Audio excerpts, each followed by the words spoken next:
Hello everybody, I'm Silly. This will be part 4, chapter 4 of Tea in a Bar. For the first time in a long time, Izuku felt comfortable while sleeping.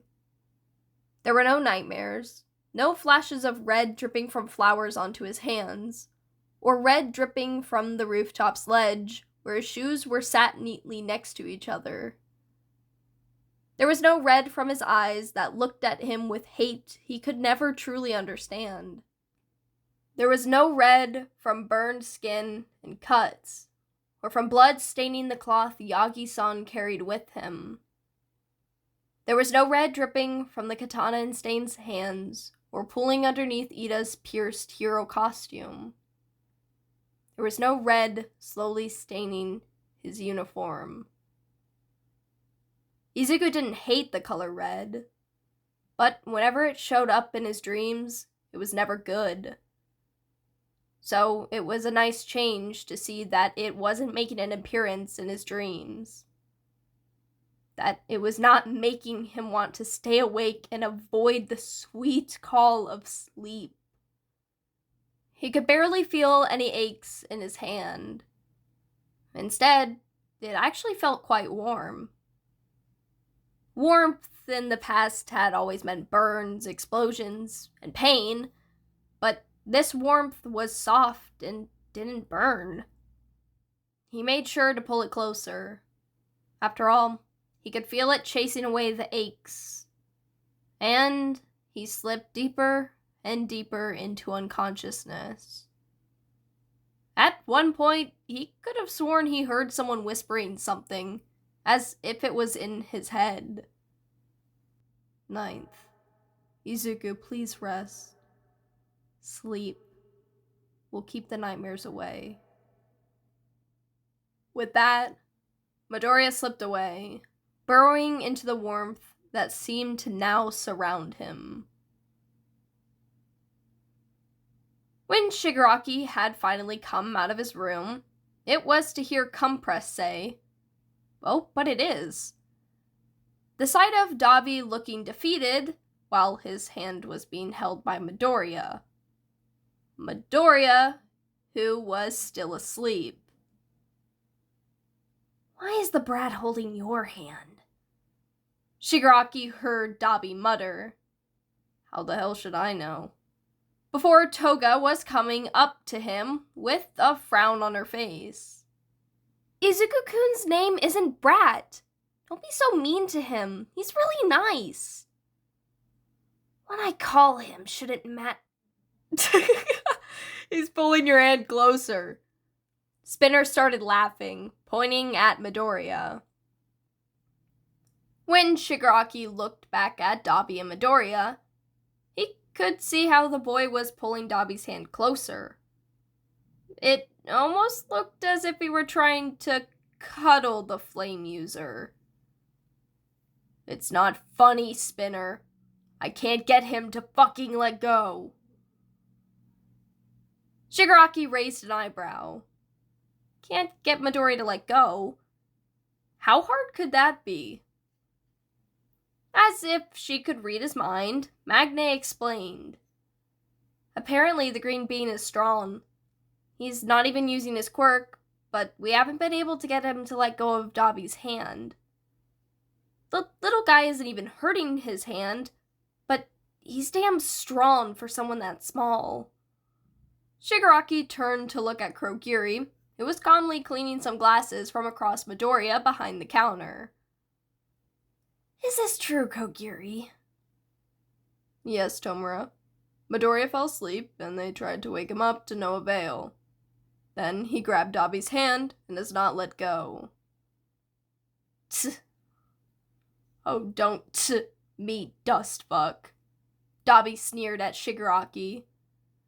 "Do something to get the hero you wanted to kidnap to let me go." Shigaraki scowled. "Fine." Then he pushed through the others and put a hand on Midoriya's face. "Hey, wait. No, stop. Kill him." "Oh dear." "What the fuck?" Shigaraki closed his eyes at all the yells from everybody. Calm down. I wasn't gonna decay him. Figured he'd wake up, but he's still asleep. Shigaraki could feel the soft breathing from Midoriya against his hand before he took it off his face.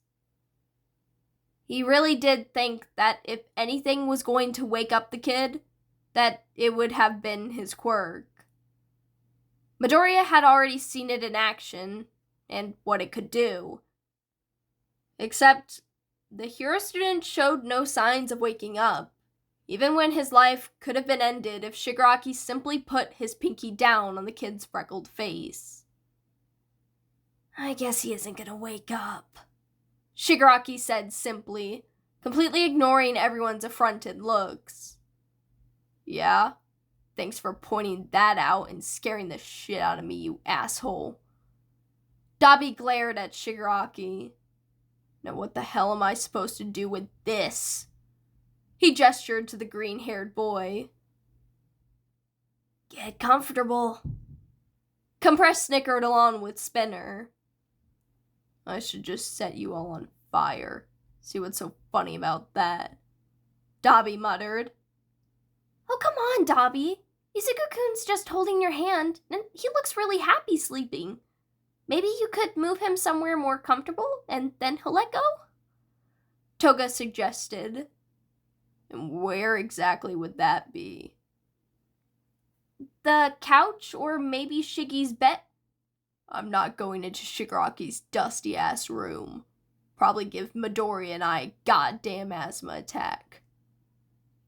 Last option is the couch, Dabi, Magne said. And Dabi raised his free hand in exasperation. Sounds fine to me. But the man didn't move. Dabi, Spinner said. You're, gonna have to move Midoriya there since he has your hand.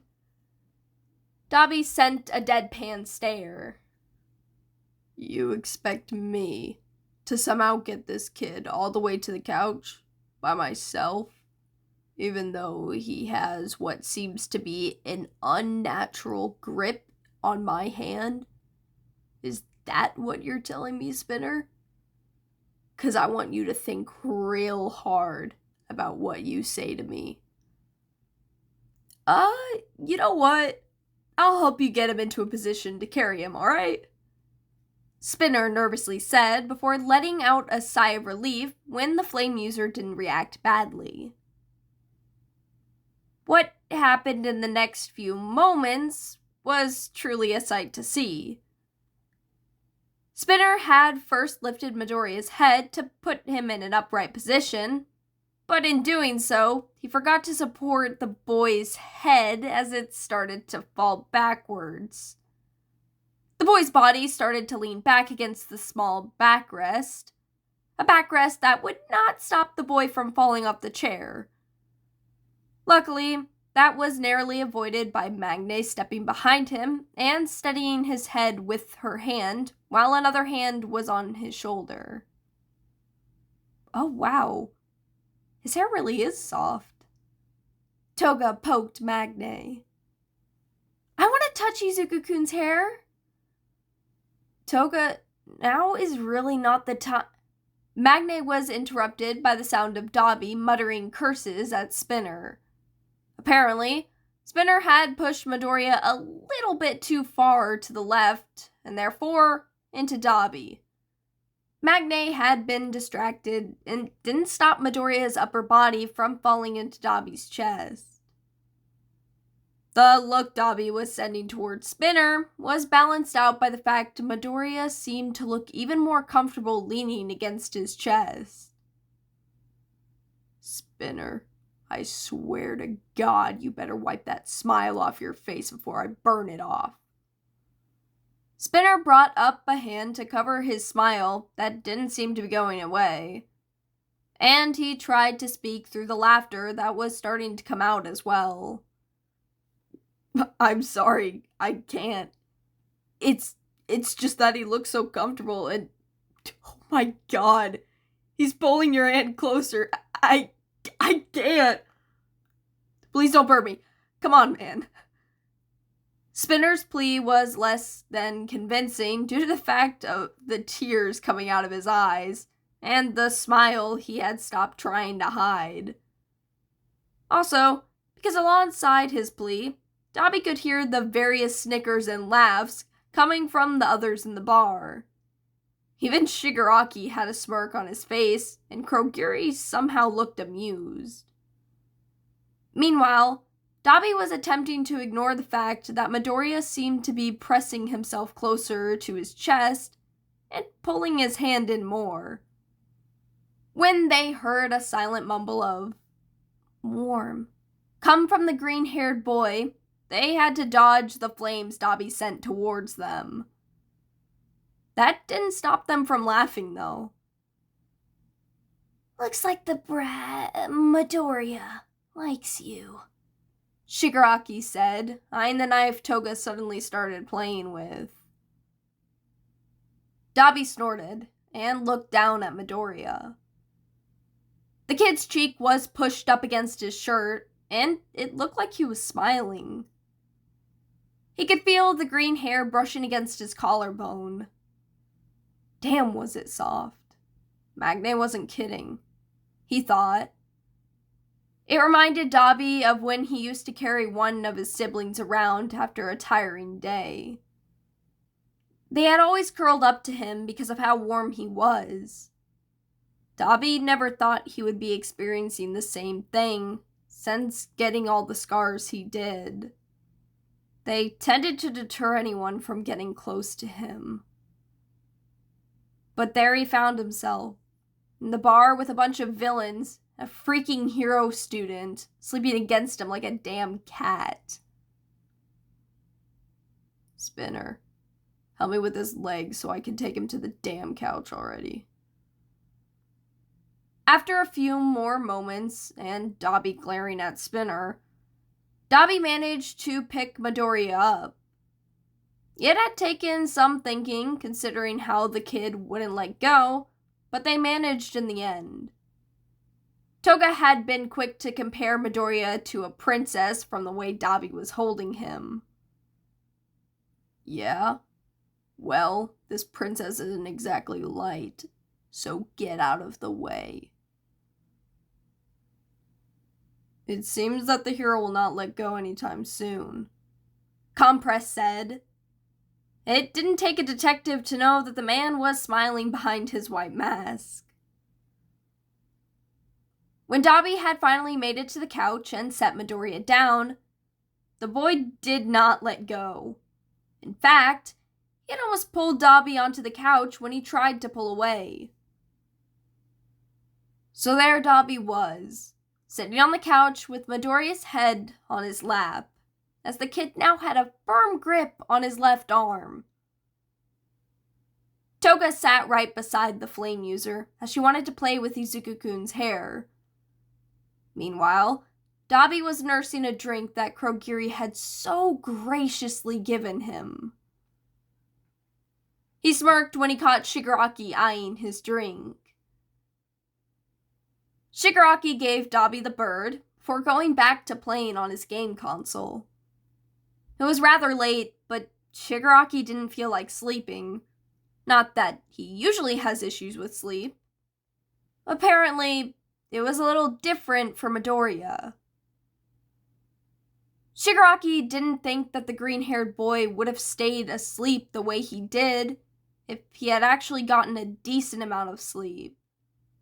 Looked like the hero student didn't. Once again, questions about the kid came up in his mind. When he had warped Midoriya to the bar, he had been expecting to get answers or possibly a hostage. Instead, he got a depressed teen that slept like a rock and liked to be warm while sleeping. He was really jealous that Kurogiri had given Dabi something to drink, but not him. Instead of drinking, he took out his frustration and confusion on the boss of the level he was on. The whole time, he kept glancing up at Midoriya and Dabi. Toga had fallen asleep and was moved somewhere more comfortable by Magne. The woman was the only one who could effectively avoid getting cut whenever somebody needed to move Toga after she fell asleep somewhere. Kurogiri was also another one, but the man had to use his quirk to do so. Shigaraki had to do a double take when he glanced up to see Dabi messing with Midoriya's hair. What was with everyone in hair tonight? Careful that your staples don't get stuck, Shigaraki said. Oh, shut up. You'd probably end up decaying the kid's hair. Dabi sniped back. Tch, was all Shigaraki responded with before he went back to his game, while Dabi went back to messing with Midoriya's hair as the boys slept. Midoriya's hair was really soft, Dabi thought. When Izuku woke up, it was slow.